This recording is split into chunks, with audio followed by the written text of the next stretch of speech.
Hey everyone, Duke Nukem 3D here with another episode of Clone Comparison, and in this installment, which is actually one that I've been meaning to do for a while but haven't gotten around to it, I'm going to be comparing the US M3 10116 with the Japanese Sanko Type 1 protective mask.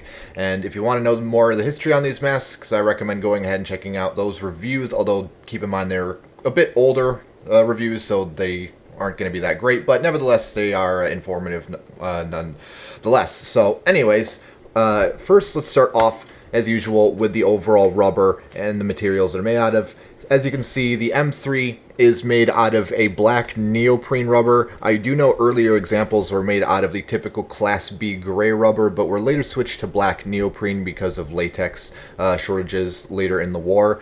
Whereas the post-war JSDF Type 1 is made entirely out of an olive drab or just basic green rubber, and it seems to be pretty good quality. The molding is very consistent, and in fact, the molding is nearly identical on both examples. They obviously feature the exact same outline, TISO deflectors, nose bulge, valve layout, etc.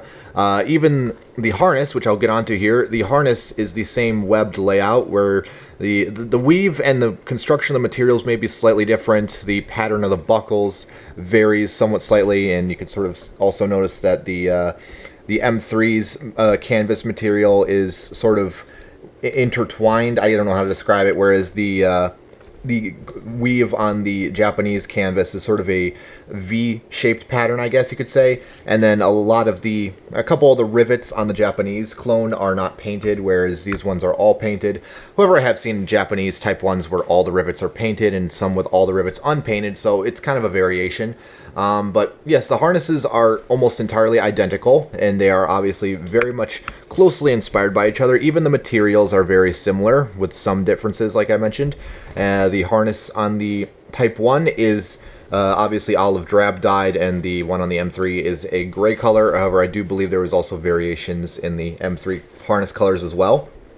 And you may notice that the reason I don't have the hose on this particular Type 1 is I've removed it for preservation purposes. This mask is not in bad condition in the slightest. In fact, it's one of the best condition Type 1s that I've currently seen around, but just for the sake of keeping these things safe, as they're notorious for melting over time, and plus the fact that it's just easier to store it without the hose, I've removed it for all intensive purposes of preservation, as mentioned before.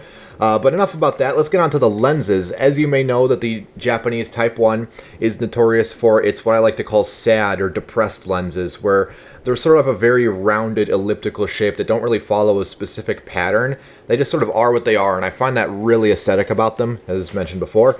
Whereas the US M3 10116 features the standard semi-triangular lenses with rounded edges, and, you know, it works just fine. The Japanese could have gone with this, but they didn't, but for whatever reason, so that's the one big difference between the two.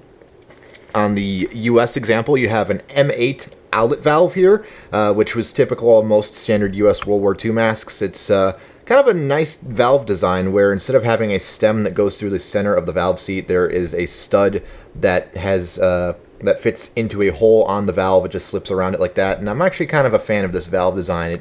It's very well functioning, very user serviceable, user friendly. It can be easily disassembled. Just overall a very great valve design. I like it.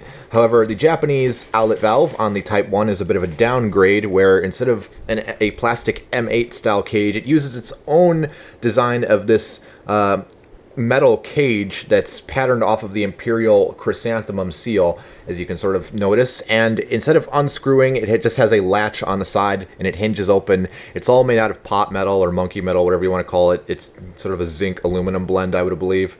And the outlet valve leaves a bit to be desired, because it's the same basic design that the Japanese have been using since World War II.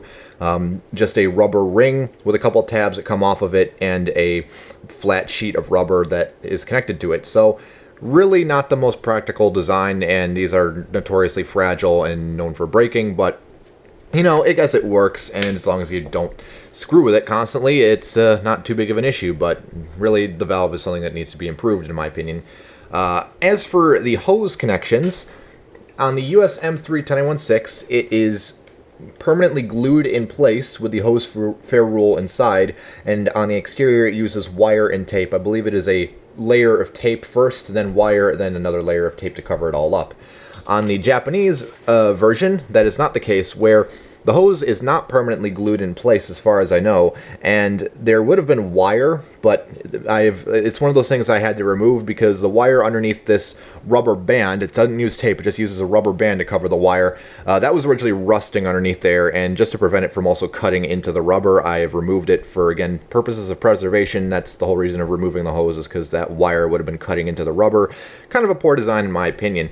And also there would be just exposed wire. I believe it was plastic coated wire originally around the outlet valve, holding that in place, so that's the way it is with that. But the Japanese hose does have a big improvement over the M3 10816, and that is that the hose fair rule contains the inlet valve.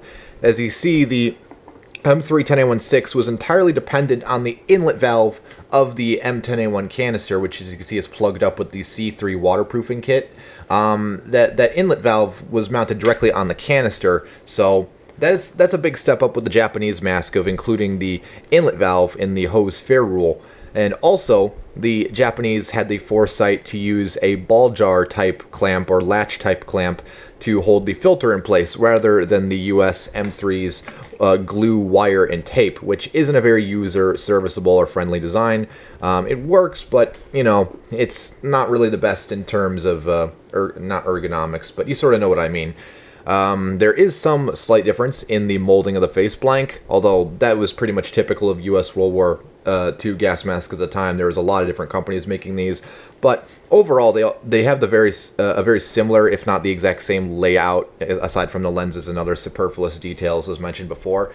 The interiors are very much identical. For example, the nose cups, I'm not going to remove the paper from the face pieces and flip the harnesses around just for the sake of keeping the video short, but the nose cups are very similar. They're both glued in place, and they have a sort of the inner seal on the nose cup is sort of a bit different, whereas you can see the Japanese one sort of cushions inwards, whereas the M3's is rolled the opposite way, where the cushion forms, you know, just the other way around, and it's kind of rolled outside the nose cup. But it works, and the inside of both is textured. I don't know if the camera can see that, but as you can see, the US M3 has somewhat of a crosshatched pattern. It's much more rough and inconsistent than, per se, the Japanese Type 1, where the crosshatching pattern is a lot more consistent and just, it's pretty much the same design. It's just the crosshatching is a lot more